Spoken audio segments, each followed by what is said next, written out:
Welcome, welcome, my noble thespians and my happy troop of theater trolls. I'm your host, Dawn Westbrook, the biggest troll of them all, with my glass of Chardonnay. I hope you'll join me with a glass of something. And for the next few minutes, we're going to focus on the craft of acting, the art of directing, and embracing the process of this crazy career in the theater. I have some wonderful interviews lined up in the coming weeks, and this week is no exception. But first, this week's podcast is being brought to you by the Martha Hill Newell Playwrights Fund, whose commitment is to both local and national playwrights and holds the belief that the relevance and vitality of American theater depends on the continual infusion of new works. So, Karen Turner Ward, Dr. Karen Turner Ward, it is, first of all, so good to see your face. I haven't seen you in so long.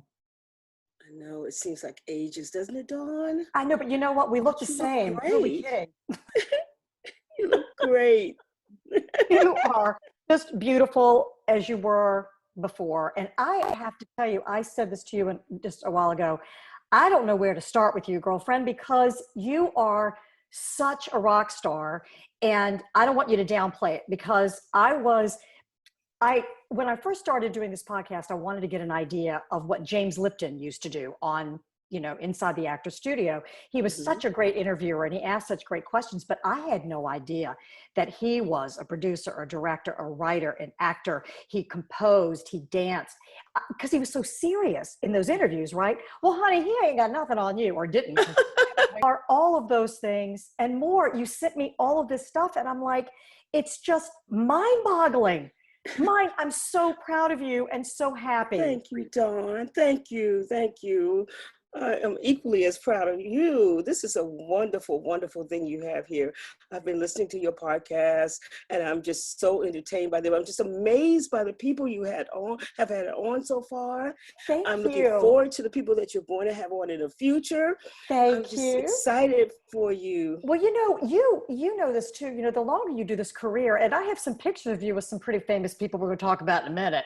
But the longer you do this career, the more you meet people and the more they kind of go off on their own paths. Next week, I'm having Brad Greenquist from VCU. Oh, wonderful. I love Brad. Right? I love Brad. And so successful, Yes, and so just with connections with VCU and then having lived in New York, it's just very exciting for me to reconnect with some of these people and talk about theater and talk about where we are and where we hope to be in the future. And it's a little hard to talk about it now, right? Because, you're the chairman of the theater department at Hampton University. Why don't we just start there?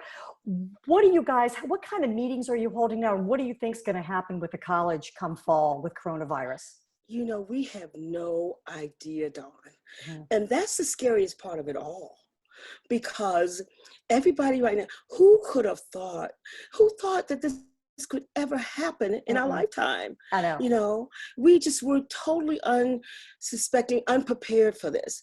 So everybody now is they're pretty much just looking at, okay, where we are now, what is actually involved in education, but even under that education umbrella, what's involved in the practice and the instruction of theater that you can actually resume in circumstances such as this. So a lot of it deals with thinking about, going back to the basics and thinking about what theater is all about, what performance is all about, what technical theater is all, going back to the basics and trying to, come out of that with some semblance of where we will land, where we could start, right? And not knowing how long, too. I we're know. going to be in this situation. It puts a whole new caveat to it. So you stopped in the middle, not to interrupt you, I'm sorry, at the middle of the year in March. So all the kids went home, right? Right. And I'm calling they them had just come back from spring break. Oh my gosh. Yes, they had just come back from just taken midterms, just gone home for spring break, just got back, sitting in the middle of class, and all of a sudden the alarm goes off. You have to exit campus. 3 days to exit campus, and you're like, wait a minute. Well, there's a test tomorrow. There's a monologue due at the end of the week. There's, Oh my gosh! So they didn't where's even your score for that day going? They didn't even alert the chairmans of the department to say before the alarm. It was just that fast. It was just that fast. Everything just kind of came to a dead stop, right? Everything. Right. Right. And it was crazy. And today, just today, this morning, you know, I have a 16-year-old daughter. I started this a lot later than you did. You have a beautiful daughter. And Thank you, Dawn. I'm not going to say her age, but she's a little bit older than mine. And we got a message that Henrico County here in Richmond, Virginia, is going to be all virtual. They had talked about different ways of how they were going to roll out in the fall, and now it's all virtual. All and I think virtual. that's probably the smartest way to do it. Now, Oh, I'm going to stop me too. Yeah. I forgot to ask you, honey, what are we drinking? We know what I've got. Well, I'm on that summertime Will Smith thing, and I'm drinking a little bit of a rosé here. A little bit. Honey, that's in a bucket. It isn't, I got to tell everybody, it is in an iced tea glass. This girl is not messing around. Well, you know, anytime you're in the company of Don Westbrook, we have to, you know, we have to come correct and make sure we are prepared. You are so funny. Now, don't you pick on me now. So everything is just kind of at a stop. And do you have you rolled out any idea the kids know? Like, how are you contacting them and the kids that are going to be new, the freshmen coming in? Any ideas? Well, you know, they've been contacting us and, you know, they're anxious. First of all of them want to come back. They want to be on campus. They want to do their scenes on the stage. They want to, you know, go to class. They want to take the test. None of them have expressed anxiety about coming to campus. Right. Their anxiety is about not being on campus, which I find so refreshing. That is really good. I think that's wonderful. It means that you're doing something right. Yes. Or it means that they're tired of their parents and they want to get I think that I need a little sip of wine, honey. Cheers to that, because I'm so ready for my daughter to get back to school, you know.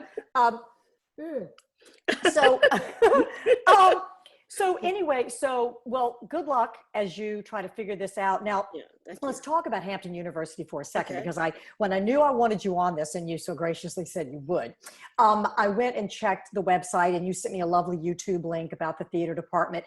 You went in right out of college getting your master's at VCU, and you were an associate professor, right? And you were doing assistant. And so you taught acting and then like forensics or something? Yeah, I did. I did anything they told me to do. Smart girl. And everything. And that's what I always advise young MFA students who are coming out. You know, sometimes you can't always choose to go into that first job in the academy, you know, teaching acting styles and acting for the camera and things that you have been aptly prepared to do. Right. Sometimes you have to do what they want you to do because there's a vacancy, there's a need for it. Right. So, you know, you do what the call is, what you need, what they need. And I did forensics and debate. I learned so much about Hampton University and about the students and about just being a part of the academy with that. So every experience that I had from assistant professor to full professor really built upon the previous one. Right. And so I was just really fortunate to have the opportunity to go in and climb that ladder very quickly and be able to. Yeah, you kind of climbed it quickly, girlfriend. You really did. And that was in what, 1986, 7? And it's pretty amazing that you jumped right into that from college. But I will say, like, you know, you tell your students, be ready to do whatever it takes, right? Like Eva DeVirgilis was on and she was an assistant stage manager for a show on Broadway. And I remember that I did running crew for your master's thesis. You probably don't remember that, but I did costumes for you. I was backstage for you on your thesis because you were getting your MFA at the time that I was getting my BFA. Right. So I was doing costumes. Wait a minute. Let me stop you right there, Don Westbrook. Yes. Because even though you were getting your BFA, you ended up with a lot of the MFA students doing a lot of their projects, their scenes, in their classes, because you were what? One of the top actors in your class. And you need to go ahead and tout that because you know you were. You are so sweet. You are so sweet. But I actually, I had people in my scenes, but I was directing. And thanks to Dr. Kenneth Campbell, who was my mentor, who I just adored. And I know Dr. Parker loved you like 100%. Dr. Campbell was really my mentor. And so he really encouraged me to start directing at a time that female directors really weren't being used that much. I remember there was a woman who directed at the Public and they were like, a female director at the Public? you know? And so he loved that idea. And so he was like, so I was kind of one of the first female directors in Richmond, and Carrie Warmold, who was in your class, yes. she is too. And, but thank you for saying that. I really appreciate it. That's really sweet. So let's talk about when you went down there, and were you married at the time? Actually, yes, I was. Okay. I was married, but shortly after I arrived there, my husband died of a heart attack. Right after we had my child, the one you mentioned earlier, her Jade, and she was only actually 6 months old when he passed of a heart attack. Oh, Lord. So there I ended. I was there with no family in Hampton, Virginia. Bless Single your heart. mother with all this responsibility and a 6-month-old child. And I was like, oh my goodness, what am I going to do? Oh, and then I Karen. started thinking about, what about all the other single mothers out there who've had, jobs and responsibility and ended up having to just, make a way. So I couldn't give up, That comes from your spirit. You can just look at your resume and see that you are just a go-getter. You've never not been anything other than that. But so a lot of people don't have that, or they start, they get depressed. And I'm sure you had moments of, being overwhelmed, but you had a friend down there who had family, right? A mom, wasn't it Faye Walker? Was it her family? Yes, absolutely. And I don't know what I would have done without Faye and her mom and her sisters. Faye actually she was the choreographer for my senior thesis at my MFA thesis at VCU. I remember. She's fantastic. She was wonderful, African dancer and choreographer. She runs the Easy Boo Muntu Theater Dance Company here, and she still does. And I just saw her at Christmas at a job that I was interpreting, and she didn't know it, but I was watching her, and the storytelling. Oh yeah, no, it was fantastic. So I didn't say that to you the other day. I wanted to wait and tell you when I was here, but her family, it takes a village, right? Hillary Clinton says. So her mom, who had kind of given up daycare or watching kids, kind of came to your rescue, didn't she? Yes, she did. And I took my daughter over there because Faye had told me, my mom really doesn't help with children anymore, but if you take her over there and you get her to pick her up, she just might reconsider one more baby. And I'm like, oh my goodness, this is a long shot, but I'll try it, Faye, So, and the rest is history. She basically was a second mom to Jade through that whole terrible time in my life, as well as when I went on to get my PhD. Regent University, correct? Yes, at Regent, yes. As a matter of fact, because of Jade's age, I really went into it, head first. And I ended up being the first person to ever get a PhD from Regent. Oh my gosh, unbelievable. Because I was just so motivated, Dawn. I had to hurry up. This child was growing up so fast. Right. So I took, double the courses. I took summer school courses. I just basically killed myself. And you were running the theater department at the same time. And chairing the department, Chairing the department. And not only are you expected to chair the department, but you also have to run the events. Right, the special events. Right, the theater department's in charge of that. And the ceremonies. Yeah, and with ceremonies, let's just tap on that for a second. You have some pictures that I saw, and I went, well, my goodness, we're going to be posting these because I feel like I should kiss the hem of your garment. You with Obama. When did he speak at Hampton? When did he come? Well, as soon as he was president, we were the second school that he gave a commencement address to. Arizona was the first one, we were the second one. And let me just say, Dr. Harvey, he is just such a wonderful leader, and he put such faith in me and Dr. Danley to orchestrate the coming of a president. And if you ever have an opportunity to do something like that, you would know that your whole life changes in a moment. Once that's announced, everything, your whole world changes. Right. So from January really until May, Mother's Day, Right. my life turned upside down because we were in preparation for the presentation of a president. And we were dealing with the White House, the Secret Service, the community, everything from the police officers to the sheriffs to the state troopers. It was just really quite overwhelming. There were at least 200 or 300 emails a day to answer.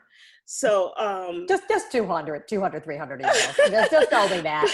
But it was an experience that I really appreciated because of the trust that was put in me by Dr. Harvey, but also because, I mean, how many times in your lifetime do you get to orchestrate the coming of a president?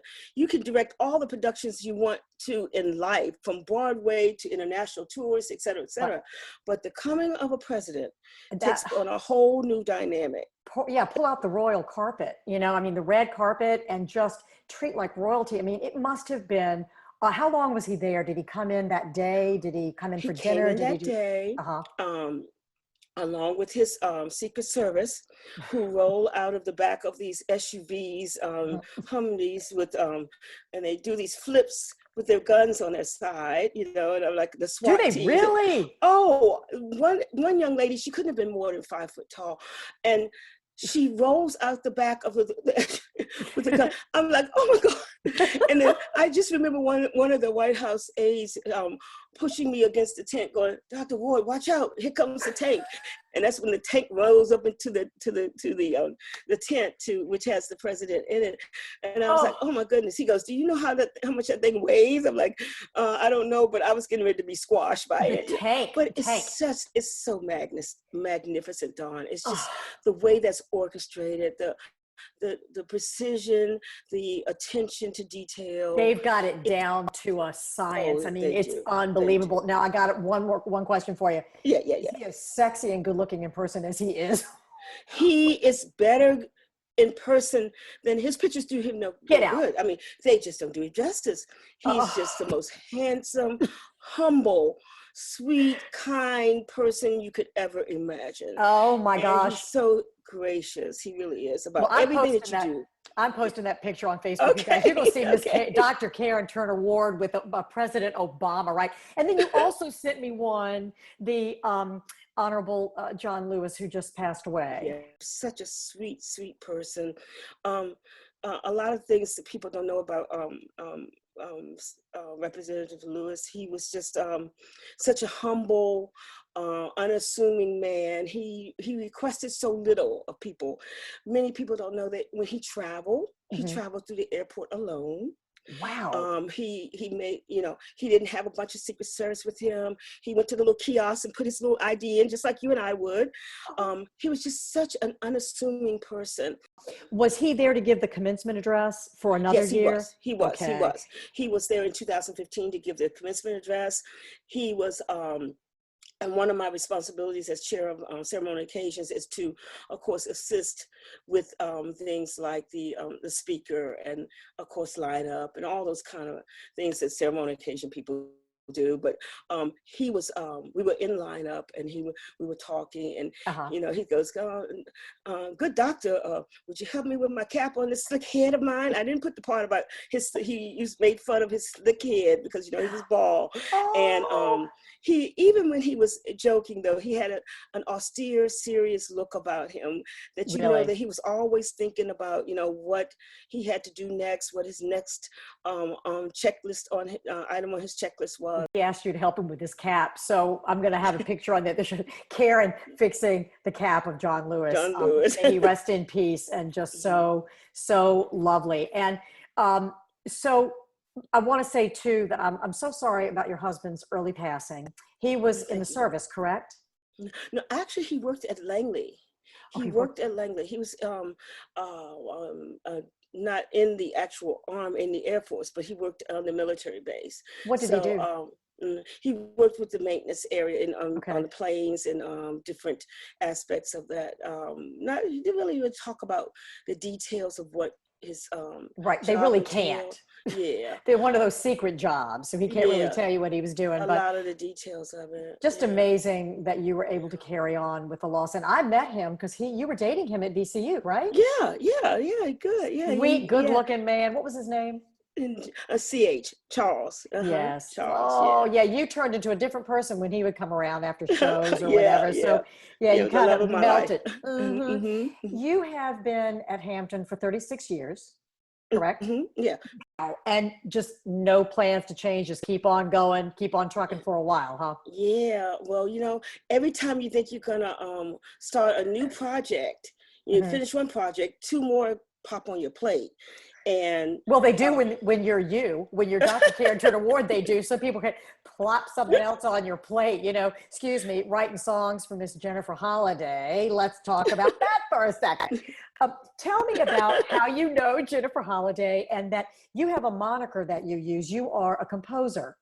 And yeah. I sent you a funny message today because I was listening to some of your music and I thought, she's not going to know what in the world I'm sending. But two notes into one song. And I got chill bumps. Oh, thank you And was very it much. Encourage? What was the song that Love to call my own. Love to Call My Own? I And love to call in my own. two measures, I got chill bumps up my arm, and I didn't want you to think that I was lying, so I took a picture of my arm. She did. And I sent it to you. It was so funny. I'm not lying. It is absolutely fantastic. So that was one song. But talk to me about touring with Jennifer Holliday, writing songs for her. Talk a little bit about Miss Jennifer Holliday. Okay. Well, it was so amazing how that started. I was on tour performing in a show called Stop Cheating. Mm-hmm. And it was a national tour, and it was with Cuba Gooding. And I Cuba was Gooding Senior or Junior? Senior from the Main Ingredients. Okay. Not Cuba Gooding Jr., who was in Jerry Maguire. That's his son, right? Yeah, that's his son. Senior is the one who sang with the Main Ingredients, and a lot of people will recognize him from some of his songs. And he sang with them for years and years, Really? and then he went on tour with a lot of shows. Okay. Everybody Plays the Fool sometimes. That's him. That's Cuba Gooding, right? Oh my gosh! And I had to sing a duet with him on stage. What did you sing? What did you sing? I sang that song with him on stage. Yes. Everybody Plays the Fool sometime. And it was so funny because after we did that tour, it was with Sean Levert and a bunch of really, really big names. I started looking at, when we were on tour, I started looking at the way those tours were put together, the way the plays were written, the songs, etc. And I was like, you know what? I can do this. Yes. I think I can do this. Yeah, that would be what you would do, girlfriend. That would be it. No stopping you. So you went, I think I can do that. So what happened? I started writing a story called Mama D's Girls. And I finished the story. I wrote the play. I wrote the music. Okay. And I sent it to the same people who produced Stop Cheating, and they loved it. They had 5 plays that they were considering, right. And they threw the other 4 plays away and decided they were going to back Mama D's Girls. And then they. So you're saying play, but it really is is it a play with music or is it a musical? Okay. It's a play with music, and they had they sent it out to some of the people that were going to be in the play that they usually book, and they sent it out to Ollie Woodson of the Temptations. They sent it out to Charlie Wilson, Charlie last name Wilson. He was in it too. And Jennifer Holliday, Shirley Murdoch, Sherelle. Oh my God! All these people, and they all wanted to be in this play and not the second play because he sent out 2 plays to them. And so he was like, "Wait a minute, we can't afford all these stars to be in this one play, Mama D's Girls." Right. And so he said, well, what we'll do is we'll rotate and we'll have like 2 of them in one for a few weeks, and then we'll have 2 more in it. And I was like, what in the world is he doing? But he couldn't tell them no because all of them wanted to be in Mama D's Girls. So, what is Mama D's about? Tell the listeners what Mama D's is about. Is a play about a young lady who wants to dream her dream. She wants to go off and be a star.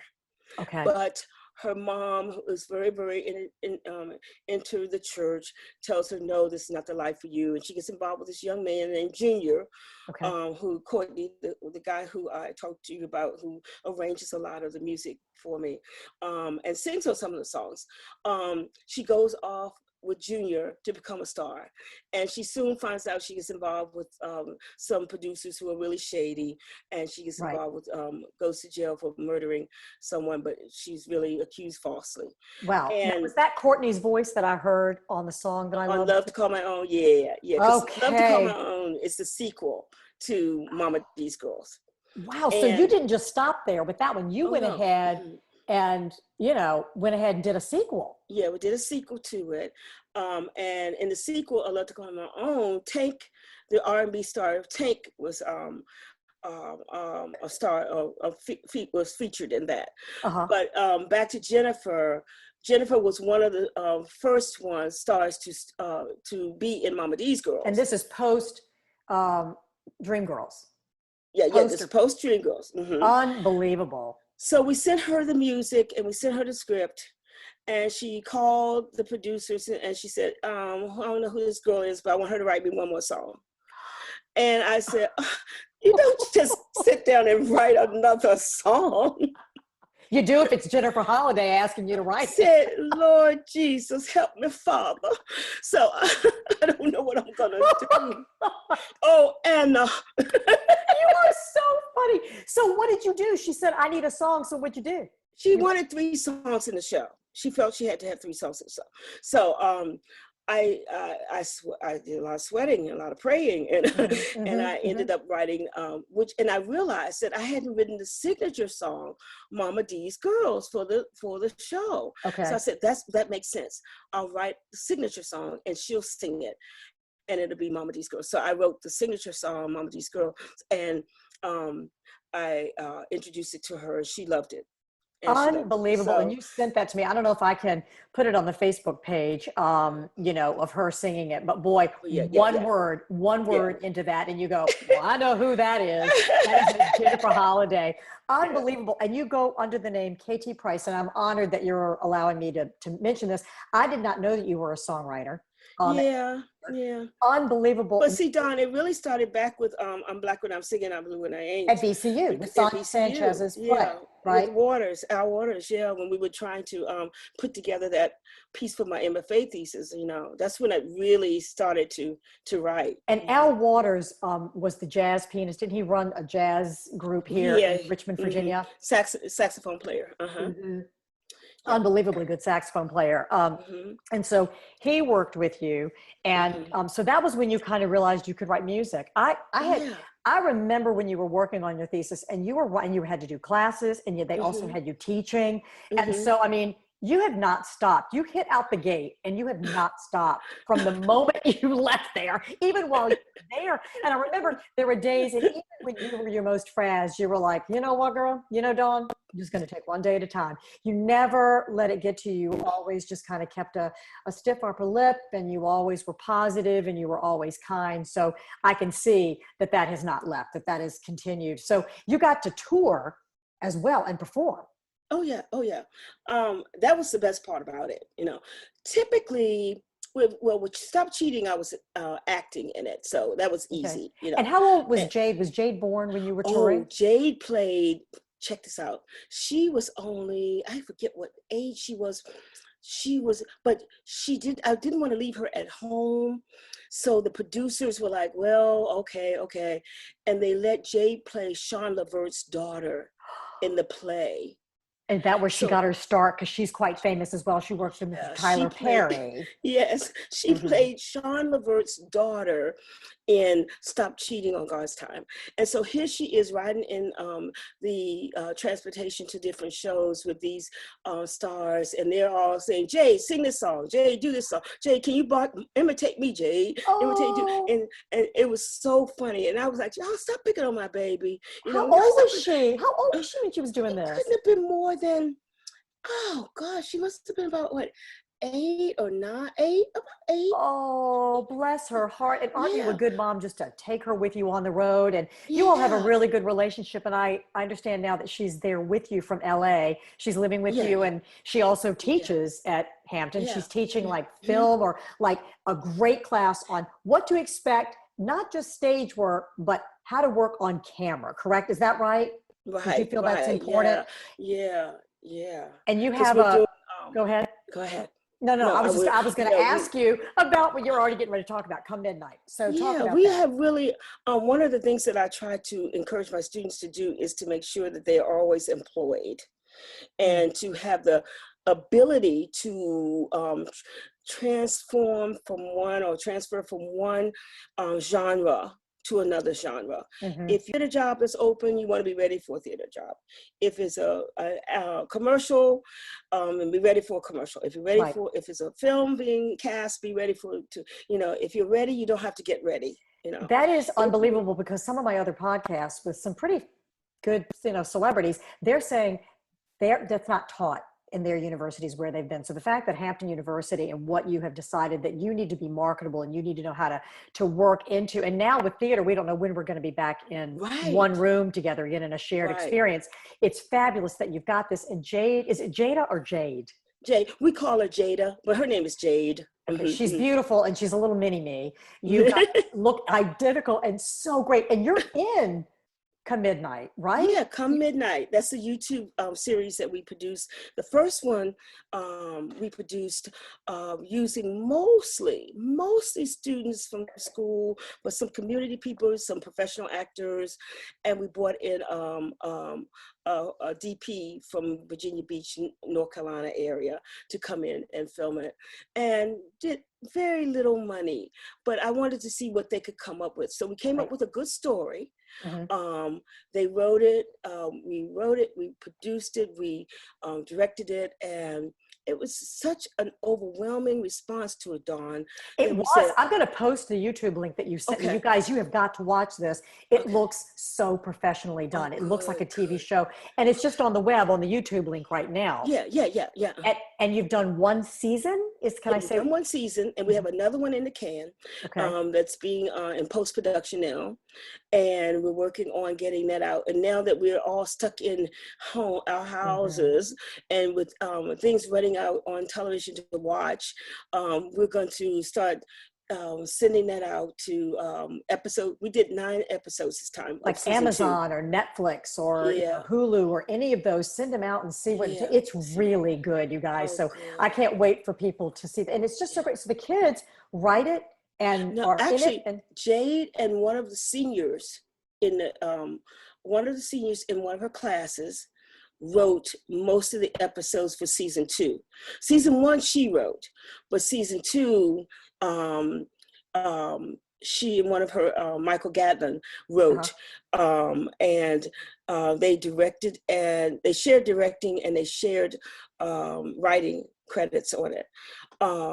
But the students from Hampton helped to produce it and acted in it, et cetera, et cetera. Well, it is really, really good. And so, now's the time to be doing post-production. That's really good. Something to kind of keep yourself busy. And she can write. And she's there. You said she's turned her your floor, your second floor, your third floor into like a YouTube studio, correct? Yes. I can see and all the speakers and everything. So you're in her studio. Are you in her studio in your home right now? Yes. It's amazing. And when she introduced the idea to me, I said, we're going to do what? She said, oh yeah, it won't take much. And like 3 weeks later, 4 weeks later, 5 weeks, a month later, I'm like, are we still working on? Yes, we just got to buy one more thing, Mama. I was like, okay.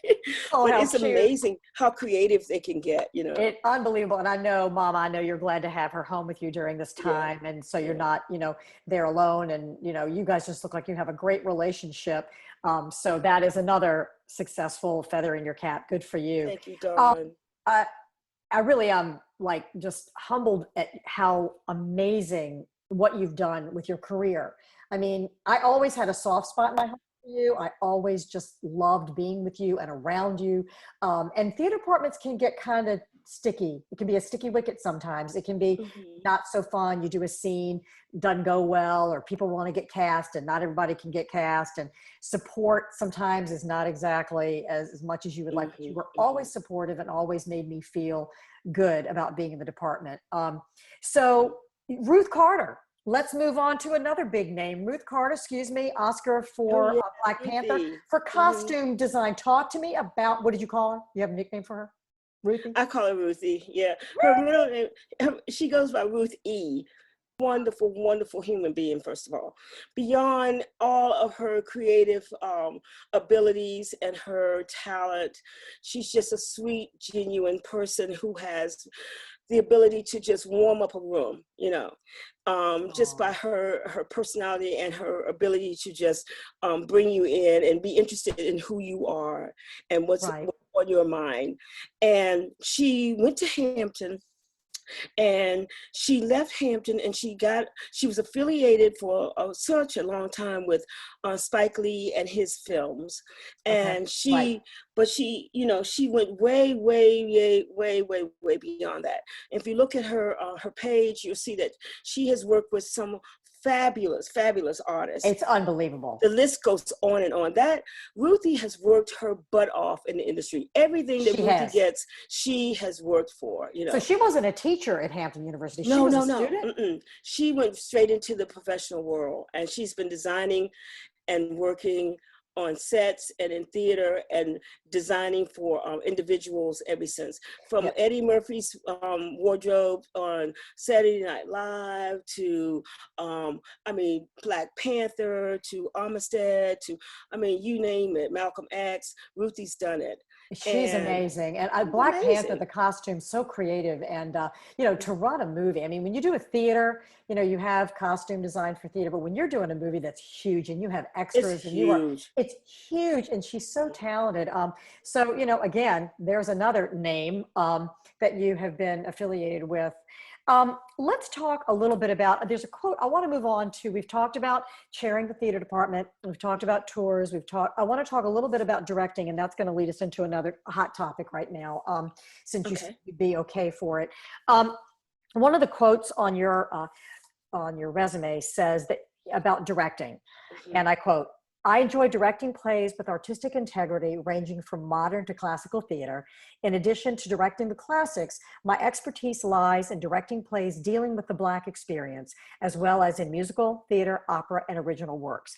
Talk to me about that and how you select a season for the university, keeping that as your goal or something that is true to your heart. How do you select a season and do that? Well, we always try to keep in mind three things. First and foremost is, of course, what is going to engage and enrich the students that we serve. Okay. Because they are our consumers, and that's who we're preparing to go out there and of course get those jobs and gain those opportunities. Sure. And then we also want to keep in mind that without an audience, there is no theater. So we want to do things that people want to see, people that are going to make them think, that are going to make them be better or be different or changed as a result of seeing it. And then lastly, and I'm definitely not least, but we also want to do things that the faculty who are going to be directing these productions are going to be not just capable of pulling off and doing to the best of their ability, but we're going to be interested in as well, as far as growing as artists and growing as individuals. And so keeping these three things in mind, we try to come up with a cadre of plays, of productions that will complement both our mission as well as fulfill those objectives. Okay. And that is sometimes a very hard bill to fill. That is because you can do one thing but not the other. And you know what, Dawn, you get to a point where you just say, okay, I'm not going to please everyone. Okay, I'm not going to please everyone, but I'll try to please those people next year, or I'll try to please those people next year. That was one of my questions. Do you, as running a theater department, do you try to pick plays that you've got students coming up that could actually do the show well? Is that part of what your thinking process is when you're picking shows for the following year? Well, part of it's that, but we do know that if you plant it, it will grow, meaning that we will always, since we don't only cast students in the theater department who are majors, we allow students from the music department or any department on campus. Okay. And even people from the community can come in and audition for our productions. Well, you better keep me in mind, because I'm going to come down there. Well, you come on down here, Dawn. When the theater opens up. You know how I feel about you, so you come on down here. I'll come down down and run costumes backstage for you again. I'll do that. So you try to incorporate the community, and I was wondering if you brought in like professionals, to be on stage with, because I know University of Richmond does that, and you does it some. VCU was when you and I were there, it was like you didn't infiltrate. If you were a dance student or a musical theater student, you didn't infiltrate. The departments were very segregated and but now I think it's much more sociable. I think they work together to create projects, and I wish it had been like that when we were there. But what a great thing to do. Now, Hampton University is predominantly African American Black. Right, exactly. Okay. And so when you pick a season, do you usually pick like August Wilson? Do you pick shows that have to do with the Black experience, like you said here in the sentence, or? Well, it not necessarily. Okay. We want to expose our students to all genres of theater, all types of theater, from all types of playwrights. I mean, my daughter, for instance, Jade, has been bugging me for us to do, oh my God, Tennessee Williams' Streetcar again. I said, Jade, if we do Streetcar again, I'm not doing Streetcar. Stop. She slips me little pieces of paper. Did she play Blanche? Did she want to do Blanche? She wants to direct it. She wants to be in it. She just loves Streetcar, and I'm like, I'm like, okay, Jade. We saw it in New York with what's his name from it just went out of my head. Oh wait, on Broadway just recently. Yes, what's his name? He's a cutie from Virginia, Petersburg. What's his name? Blair Underwood.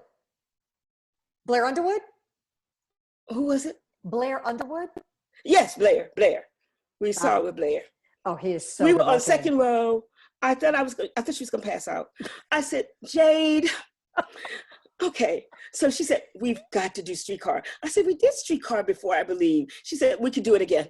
Okay. So we can do it again. And let's bring him down. He is an unbelievably good-looking fella. And I was just looking at pictures today of Marlon Brando in that as well. And really? I remember that one of the process that he used was he would always, he was Stanislavski trained like you and I were at VCU.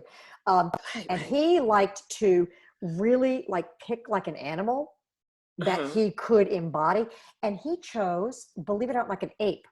So he could kind of yes, I read that somewhere and I can't remember, but just kind of like to take over and be big, or it might've been a gorilla or something. I can't remember, but he really, if you look at pictures, he is so sexy. He takes it over. He is unbelievably sexy. And I bet you that Blair was just it is such a sexy role. Did. Yes, when he pulled that shirt off, when he tore that shirt off, I said, oh my Lord, here we go. Mother and daughter both perspiring in the second row. Did you stay and talk to him afterwards? Because Petersburg's not that far from him. I think we had dinner or something. But to answer your question, it's like we don't really want to just do plays that our students would consider African American plays. Right. Okay. We want to do plays that will expose them to different genres of theater. We do Shakespeare. We do traditional classic American classics. We do, of course, the African American plays. We do musicals.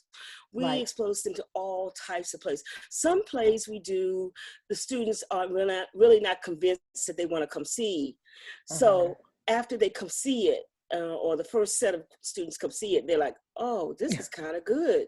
This ain't bad. So the tweets go out, the messages go out, and then the audiences are filled with people engaging with them. But we just think that if we don't expose them, then they won't know. That is, it's so great. Now, who works with you on picking the season? We have a committee. Okay. We have the Hampton Players, of course, will send the faculty their suggestions. Okay. And sometimes because they're, going to college, you're there 4 years. So you only know what happened those 4 years you were there or are there. So you don't realize that the 5th year we already did that play before you got there. So sometimes they don't they don't quite get that. Been there, done that, right? We just did it. We can't really do it again. Realize, but we keep in mind, their suggestions. The faculty will come to the table with the things that they want to do, and then we try to put together a season that people want to come see the whole season. Right. They want to see the first play and the last play. And do you try to pick a season that has kind of a theme? I know artistic directors will do that sometimes. Or do you just pick, like a fall play, a fall musical, or 2 fall plays, and then, whatever? How do you do that? I mean, do you have a formula? We pick a season that has a theme, depending on what's happening nationally. Whether or not we want to do a theme this year, or we want to just do things that we think people will enjoy and that will complement our audiences and our students. Sure. But sometimes, or we'll see something over the summer before, and we'll say, hey, put this on the list for next year because of what you saw.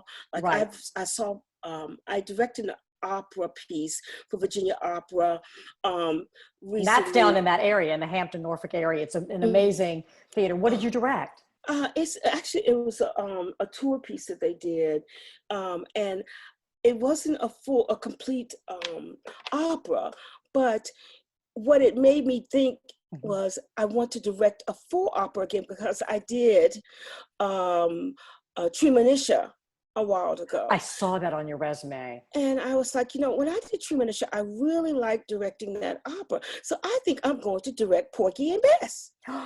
And so when I said that, the people around me goes, Dr. Ward, Porgy and Bess, you really do take on some big things. I said, I know. I think the next thing I'm going to do is I'm going to direct Porgy and Bess. And they were like, okay, all right, whatever. Did you do it? Or is that I haven't. I just came up with that idea. I said, when we come out of this pandemic, I think I want to direct Porgy and Bess. And so, we may not end up doing it, but you would do an amazing job you'd be amazing in it, but you would do an amazing job let me ask you a question, and that's going to take us, and you said what's happening nationally, and you said, we talked about this, and we said we thought we would be remiss if we did not bring up what's going on right now with Black Lives Matter and the Broadway issues that are coming out, Dear White American Theater, hashtag We See You, and then the Broadway Coalition. With the Porgy and Bess, there was an issue about a year ago where Budapest Theater, Budapest, they did a production of Porgy and Bess, okay? And they set it in when Eastern Europe was going through all of their horrible times. I mean, rape was happening, murders, drugs, it was horrible. And they set it in a train station. Now, the problem with this that certain people took was that the cast was white.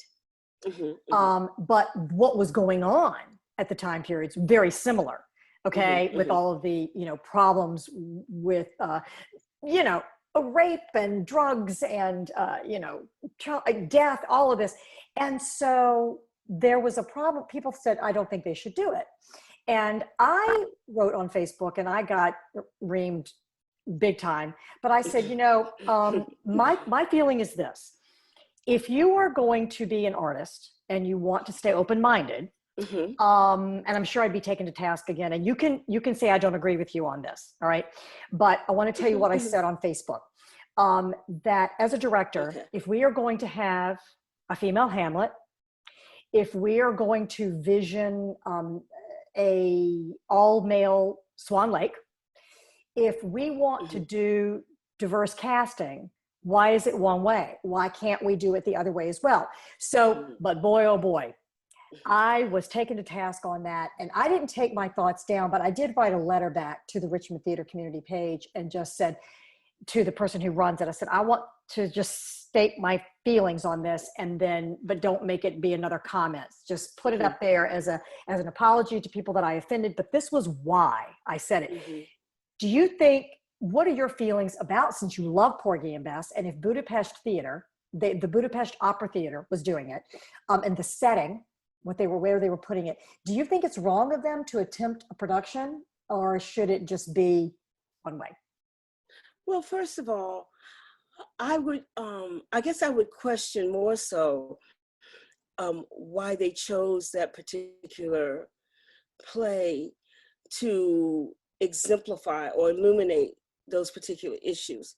Right. When they could have perhaps chosen another production or another play, or even written something that would have been more specific to their specific issues. issue. They shouldn't culturally appropriate this piece, Right. That is predominantly, Right. black, right?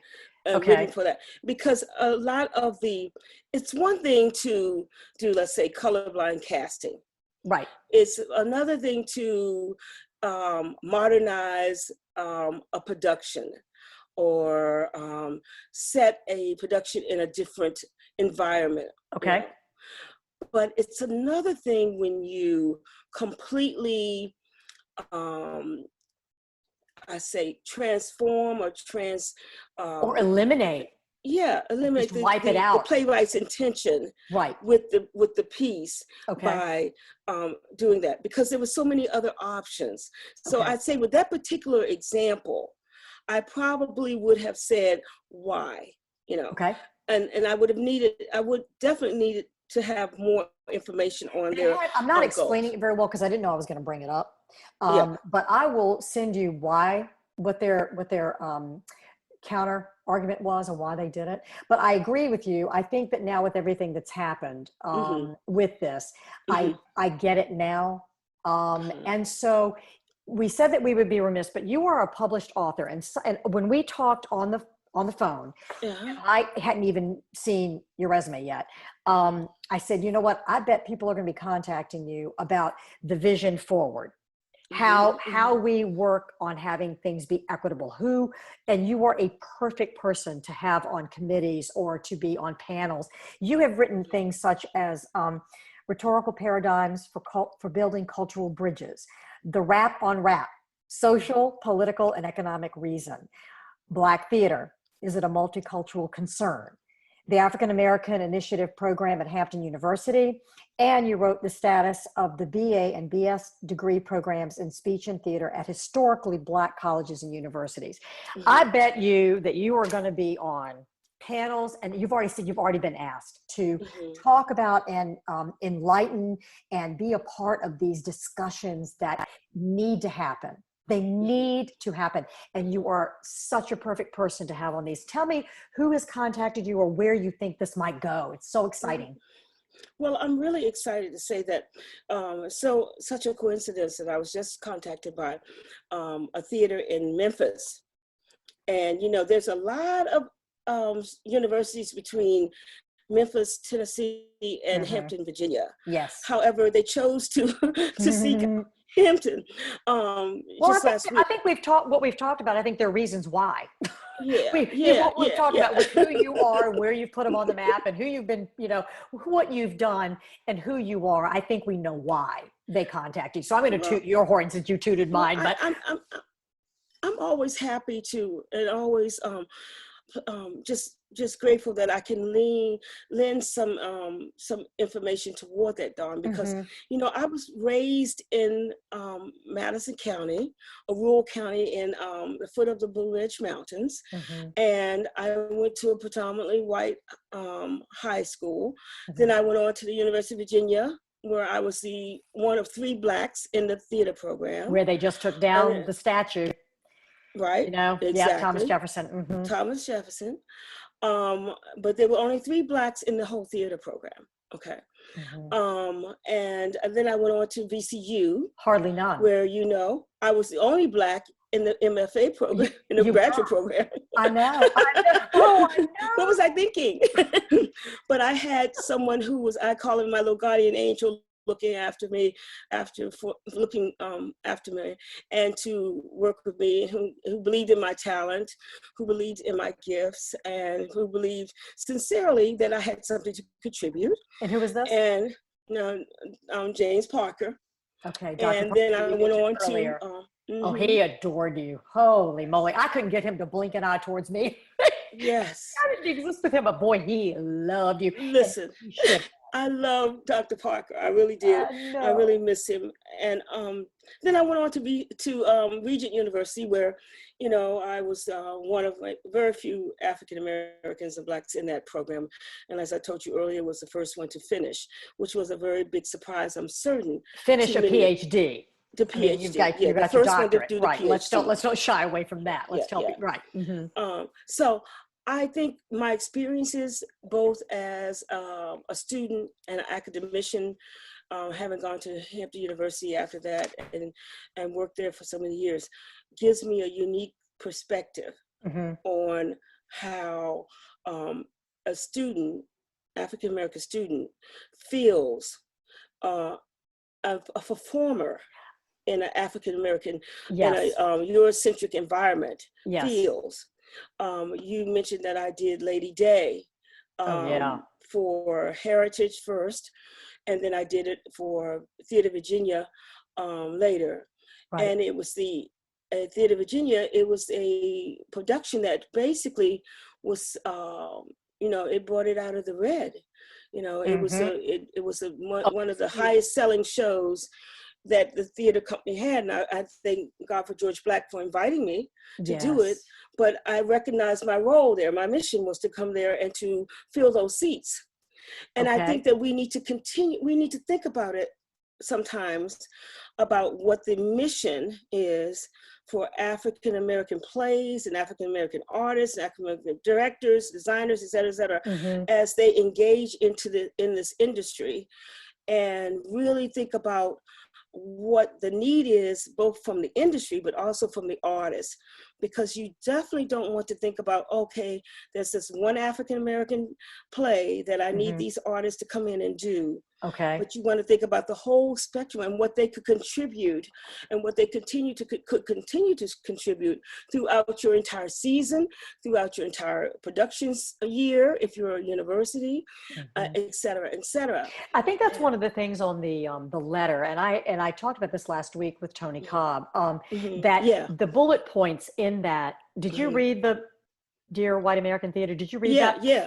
There's one bullet point in there that really stuck, and it's a lot to try to digest. It's a lot, It is. And I really, it's not something you can just kind of like read it, glance over and throw it away. You really want to digest it and figure out what's really going on. But one of the things they said is kind of what you're hitting on right now. It seemed to me, if I understand it correctly, that they're saying, please don't just bring in one show as black cast and then put it on your grant forms that, you did this, look at what we did this. And then you go, and then nothing else. Like, you're not really kind of supporting us to move forward and be in other shows, or think in a broader spectrum. Do you understand what I'm? Is that kind of one of the things they're saying? That is one of the points. Yeah, I think it is. But I also think that this is a time of 2020 of great vision in so many aspects of our lives. Yes. From a personal standpoint, from a professional standpoint, from an interpersonal standpoint. Yes. How we get along with our neighbor who we haven't spoken to in the last 15 years, even though they live right beside us. Yeah. And we go out to our cars each morning. And has that happened to you? You speak Oh yeah. How we interact with each other. This is a year of great vision. A year of great vision. And so as we are seeing things from a different perspective, we also need to think about how we have acted in the past. Yes. And that's the past. This is now. We can't go back and change what happened before. Okay. And how we behaved before. Right. But we can change what we're doing now.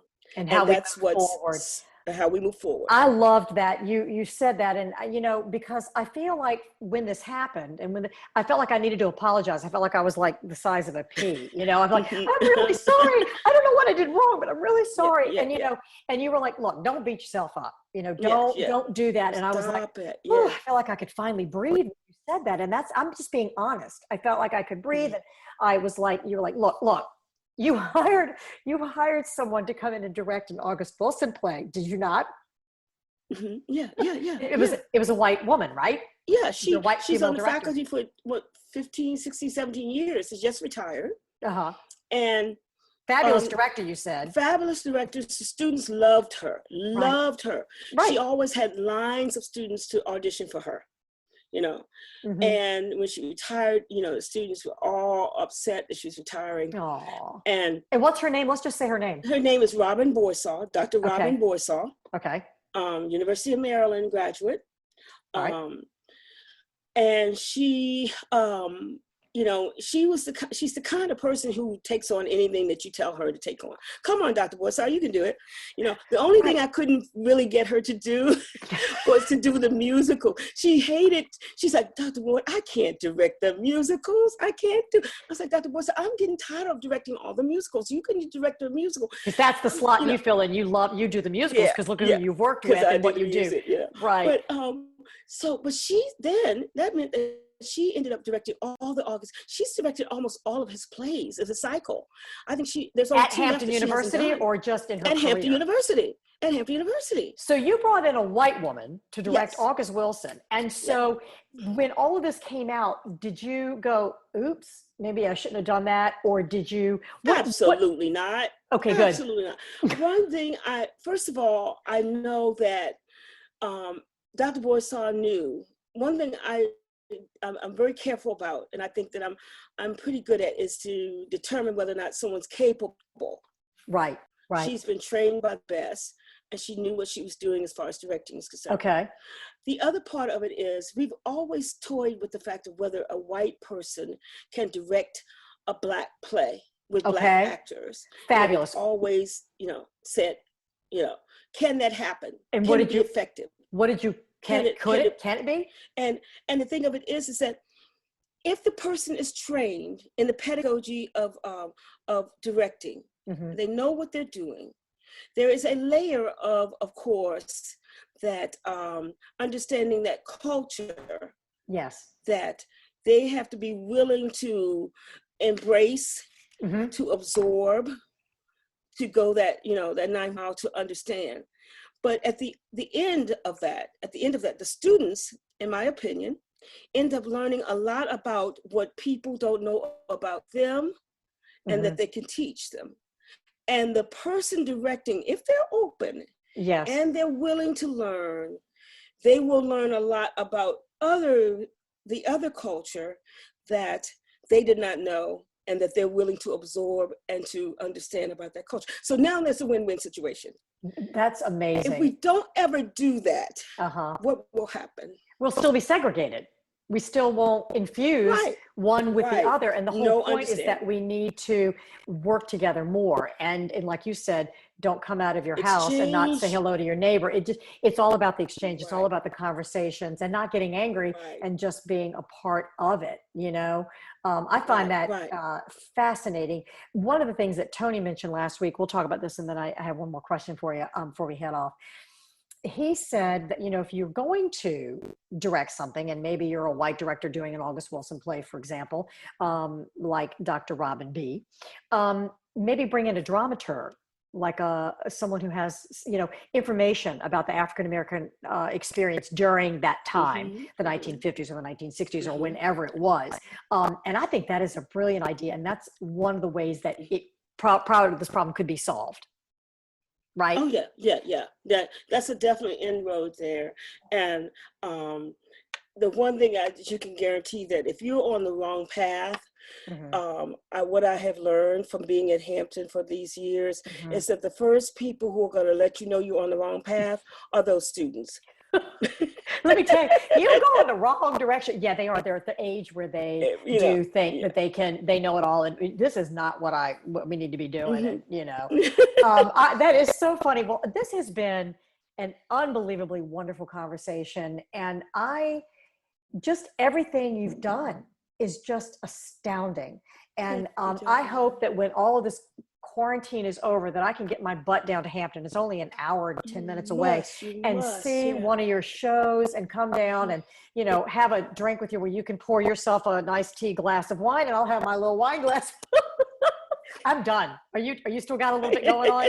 You haven't had as much to drink as me, but this has been the best conversation. And I just appreciate you coming so much. Let me ask you the one last question. So if Dr. Karen Turner Ward were not as talented in the arts as she is and always has been, what do you think you might have been? Like what would be a career that has nothing to do with theater or performance? What do you think you might have done? Nothing to do with theater or the arts or anything like that. Nope. I mean, No, it can nothing like if you that. think that there isn't anything else. But what do you think you might have done? Okay. Are you ready for this? No, probably not. I I don't know if you're ready for it. I don't know if I'm ready either. I wish I had more wine. I'd take a sip right now. Oh gosh. What? Tell me. I truly think that I would have been a race car driver. Okay, I wasn't expecting. Are you kidding me? Like NASCAR? Me too. Yeah, NASCAR. Do you drive fast on the interstate, Karen? Are you a fast No, driver? I don't. I drive like an old maid. I do. Well, then Old where lady. does this drive come from? What in the world? Do you go to the race place? I mean, do you go out there and do a little fast car thing on the track? I really think I would have been good at it. I think I would have been good at it. I think I would have been good at driving race cars in NASCAR. Well, I think that that need to that thrill, that expertise, that attention to detail, that drive that we've talked about team, the entire putting interview. a team together. I think I would have been good at. At first, I used to say, you know, I was going to be a lawyer when I was okay. I can see that be an too. Attorney. Okay. And but I don't think I said, oh, I don't want to be a lawyer. I can't do that. You know, no. Oh Lord, no, I can't. Because Shakespeare says, you know, first let's kill all the lawyers, but you can't do that. You can't do that. So what? Right. So a race car driver. Unbelievable. But you know what? That drive that you have and that passion and that setting a goal, like the goal, the end is in sight. And you just go for it. And you have had that with your career ever since you've been in school. So I can see that. You know what? You always have another time. You can always have that second encore career is what it's called. And that's true. There is still hope. You still can do that race car driving thing in your encore career when you retire from this fabulous job that you're doing right now. You're just going to be a race car driver in NASCAR, or would it be like the Speedway thing? Like what? NASCAR would be perfect. NASCAR would be perfect. My God. If they would take an old retiree to come into NASCAR, you know, I would have that tide or whatever on my car and just keep on moving. I love that so much. Well, listen, I love you. I wish you the very best during this time. And as the fall, you know, starts up with the college and everything. But you know what? I have no fear that whatever happens, you will come out like a shining star, and the university will as well. So thank you for having me. Don't be a stranger. Okay, take care now. Bye. Well, I think that about does it for this week's podcast. I can't thank you enough for listening. Remember, you can find me on Facebook under ACT and on Instagram and Twitter under ActingPod. Or you can visit my website at www.dawnwestbrook.com and ask questions, give suggestions, and feedback. But for now, as W.C. Fields once said, a man's got to believe in something. So, my noble artist and my happy troop of theater trolls, I do believe I shall have another drink. May the footlights burn bright and your interactions, both on stage and off, be rewarding. Thanks for joining me. I'm Dawn Westbrook, your host, and this is ACT. This week's podcast was sponsored by the Martha Hill Newell Playwrights Fund.